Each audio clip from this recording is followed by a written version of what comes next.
Esiet sveicināts jaunā Dieva žēlstības dienā, vēstījumā īsi par galveno.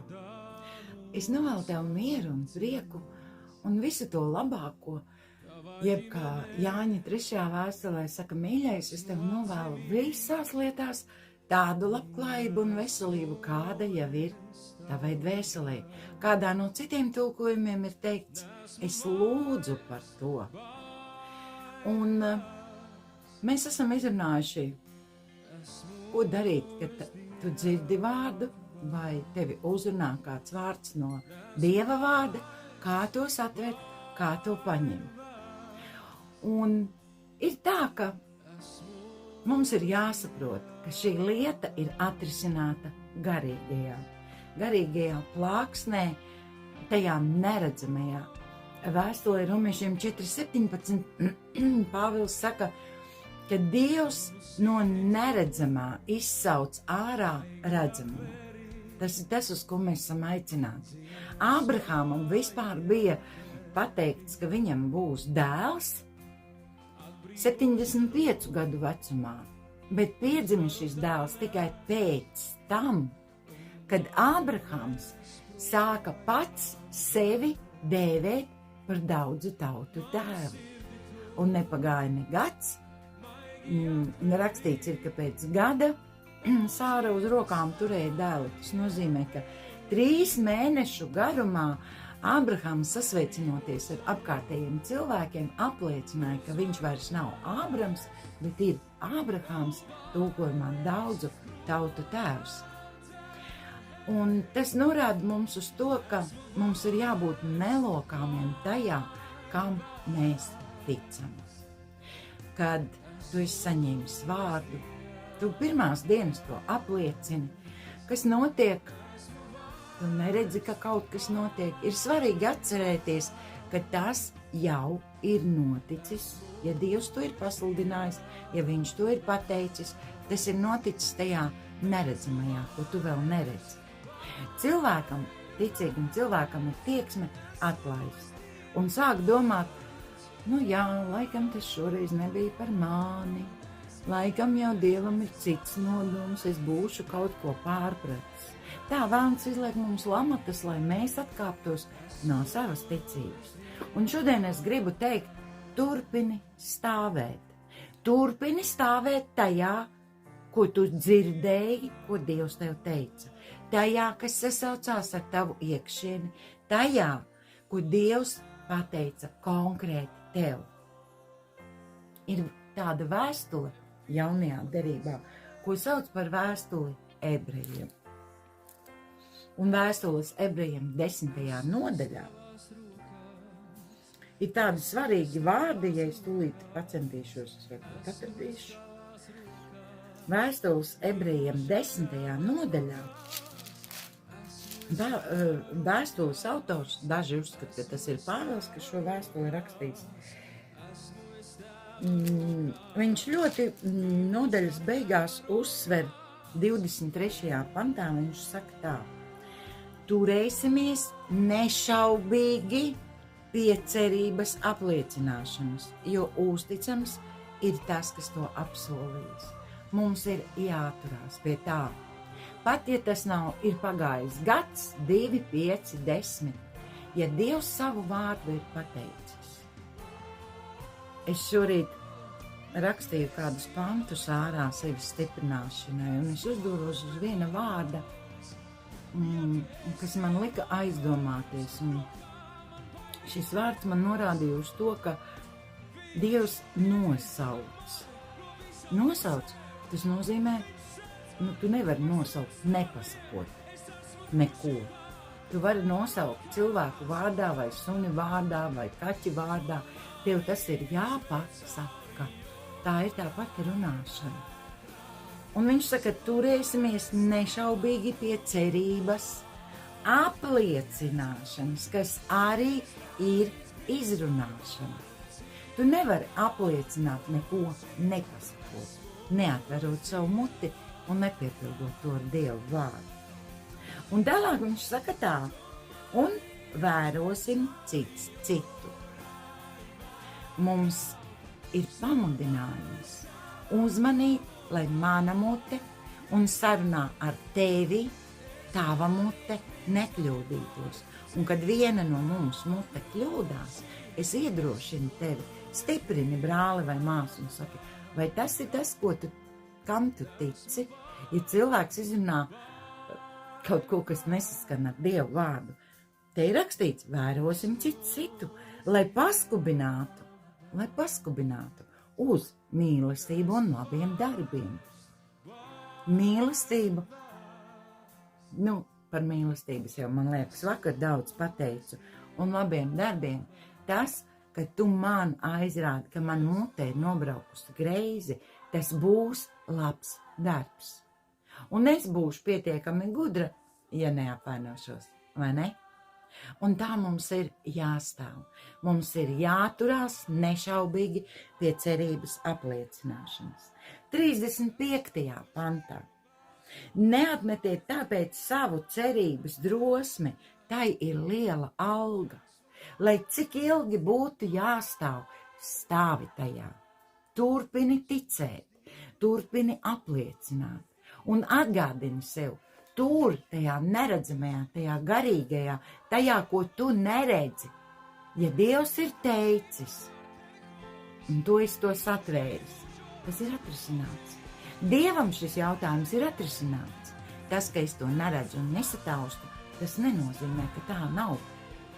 Un šādi te sevi stiprinot un piedomājot, mēs izturēsim līdz galam un ieraudzīsim savu algu.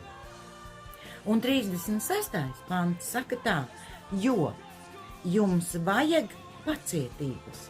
Kas ir pacietība? Mēs esam pieraduši domāt, ka pacietība nozīmē paciest to situāciju tāda, kāda tā ir. Bet Dievs ir teicis savu vārdu, ka tā nav patiesība, ka tava slimība nav patiesība, ka tavs trūkums nav patiesība. Tāpēc, ka Dievs ir teicis, ka viņš apmierinās tavas vajadzības. Ja tas kungs ir mans gans, tad man netrūks nenieka. Ar Jēzus brūcēm es esmu dziedināta. Un Sātans, protams, darīs visu, lai izšaubītu mūsu ticību. Mums ir jāatceras, kā to darīja Dievs. Marka evaņģēlija 11. nodaļā Jēzus saka, lai jums ir ticība kā Dievam. Kā Dievs ticēja? Dievs pateica un notika. Mums ir jāatceras, ka mēs neesam Dievs. Dievam nebija ar velnu jācīnās, lai radītu dienu un nakti, debesis un zemi, augus un jūru, tevi un mani. Viņš vienkārši pateica un notika. Un ar sava vārda spēku viņš to visu satur vēl joprojām. Mums viņš ir devis autoritāti. Kristu Jēzu mums ir devis autoritāti darīt to paši. Tikai mums vajadzēs pacietību. Mums vajadzēs stāvēt tajā iebetonētiem, iecementētiem, tajā vārdā, ko Dievs ir teicis. Nevis, ko runā Sātans caur apstākļiem, caur situācijām. Un vienmēr atcerēsimies, priekš Dieva tas jau ir izdarīts. Kādā no raksturvietām. Un nevienā mēs uzduramies pie tā, ka Dievs saka, es to tā esmu teicis, un tā notiks. Joēla grāmatā, viena no raksturvietām, ko es šodien izrakstīju sevi stiprināšanai, ir Joēla 3. nodaļa, kur viņš saka, ka un notiks pēdējās dienās, ka es izliešu no sava kara. Un vēl viens vārds, pie kā aizķērās manas acis, bija un notiks. Saka Dievs, notiks.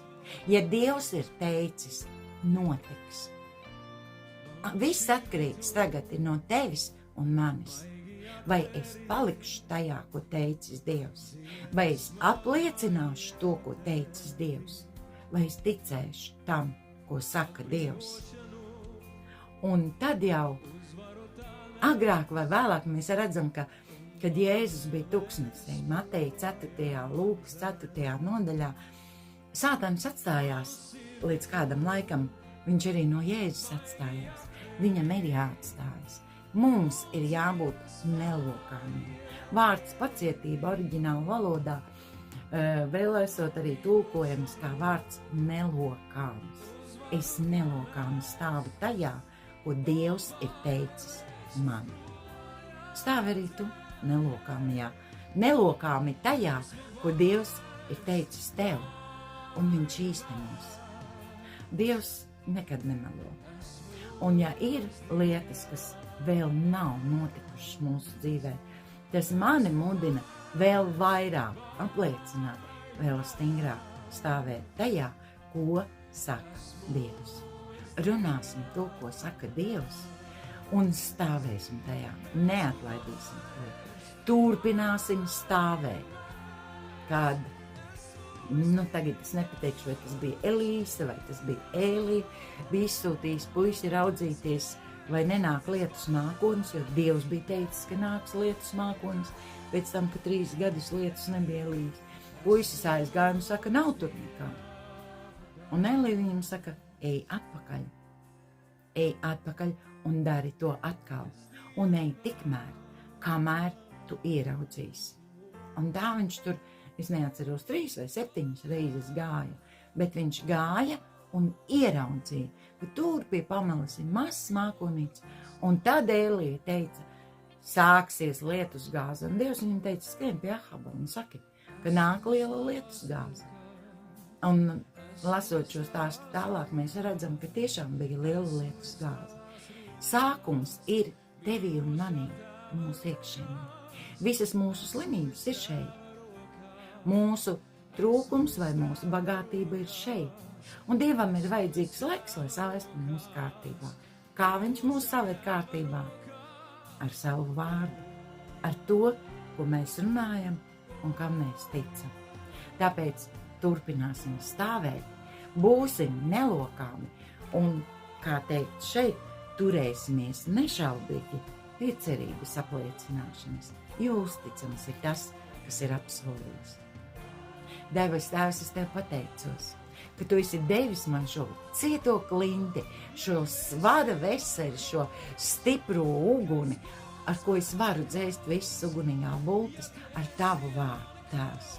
Ne jau mūsu spēks, ne jau mūsu kaut kāda izveicība, bet Tavs vārds ir tas stiprums, kas ļauj stāvēt, kas palīdz mums noturēties, kungs, un es Tev pateicos, ka Tu mūs neatstāji un nepameti, ka Tu mums devi savu vārdu, pie kā turēties, un sakam to kā ābolu kumosu. Mēs gribam baudīt šo kumosu, un mēs to baudīsim, jo uzticams Tu esi Dievs, un es Tev par to pateicos.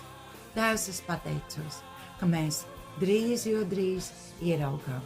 Tu pats teici, ka tas, kam jānāk, nāks un nekavēsies, un mēs tam ticam, Tēvs. Es pateicos, ka Tu īsteno savu vārdu manu brāļu un māsu dzīvē, jo Tavi apsolījumi ir uzticami un mūžīgi. Paldies Tev, Tēvs, Jēzus vārdā. Āmen. Āmen.